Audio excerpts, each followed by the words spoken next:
Sunshine. It's been a while, but I'm getting back on to sharing The Art of War by Sun Tzu. This is the third chapter. Attack by Stratagem.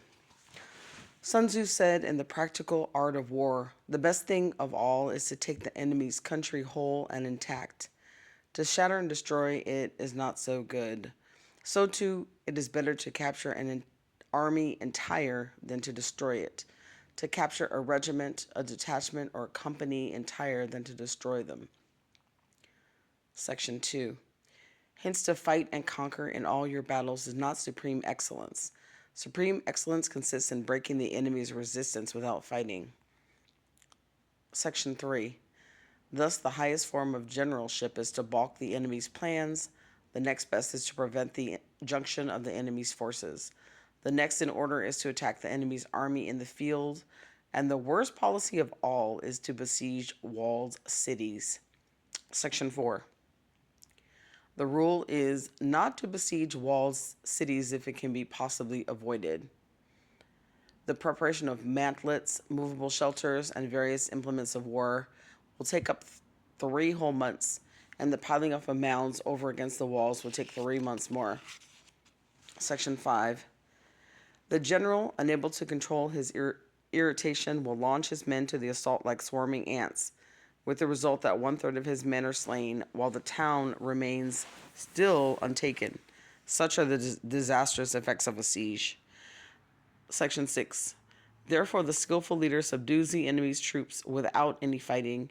He captures our cities without laying siege to them. He overthrows our kingdom without lengthy operations in the field. Section 7.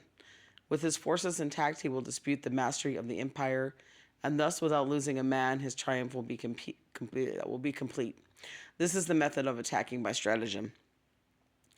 Section 8. It is a rule in war, if our forces are 10 to the enemy's 1, to surround him, if 5 to 1, to attack him, if twice as numerous, to divide our army into 2. Section 9. If equally matched, we can offer battle. If slightly inferior in numbers, we can avoid the enemy. If quite unequal in every way, we can flee from him. Section 10. Hence, though an obstinate fight may be made by a small force, in the end it must be captured by the larger force. Section 11. Now the general is the bulwark of the state. If the bulwark is complete at all points, the state will be strong. If the bulwark is defective, the state will be weak. Section 12. There are 3 ways in which a ruler can bring misfortune upon his army. 13. 1. By commanding the army to advance or to retreat, being ignorant of the fact that it cannot obey. This is called hobbling the army. 14. Section 2. By attempting to govern an army in the same way as he administers a kingdom, being ignorant of the conditions which obtain in an army. This causes restlessness in the soldier's mind. 15. Section 3.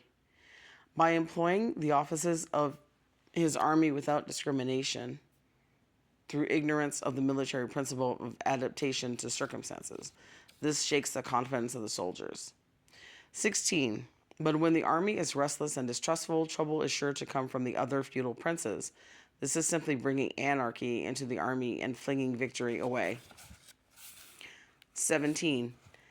Thus, we may know that there are 5 essentials for victory. 1. He will win who knows when to fight and when not to fight. He will win who knows how to handle both superior and inferior forces. He will win whose army is animated by the same spirit throughout all its ranks. He will win who prepared himself waits to take the enemy unprepared. He will win who has military capacity and is not interfered with by the sovereign. 18. Hence the saying, if you know the enemy and know yourself, you need not fear the results of 100 battles. If you know yourself but not the enemy, for every victory gained you will also suffer a defeat. If you know neither the enemy nor yourself, you will succumb in every battle. Sun Tzu.